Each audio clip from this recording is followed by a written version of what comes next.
الدراهم دائما من البنكة. السلام عليكم. وكل يوم مشروع جديد، وبعد 5 أو 6 سنوات يديكلاري فايت والدراهم يروحوا للبنوك الفرنسية، أورو يدمر أورو. بعدها مشروع آخر في مادة أخرى. المهم قرض بنكي مفتوح والسداد بالعقل. البلاد تشجع المستثمرين نتاع نوزافون فوزافي، وكل التسهيلات كاينة واللي ما كانش نكونوها.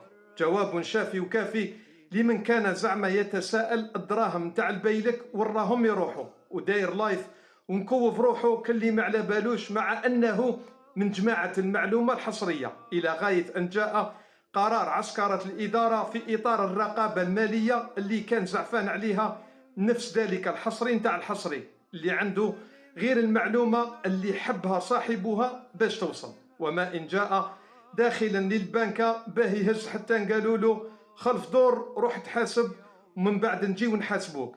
على واش كنت تحسب؟ سلام.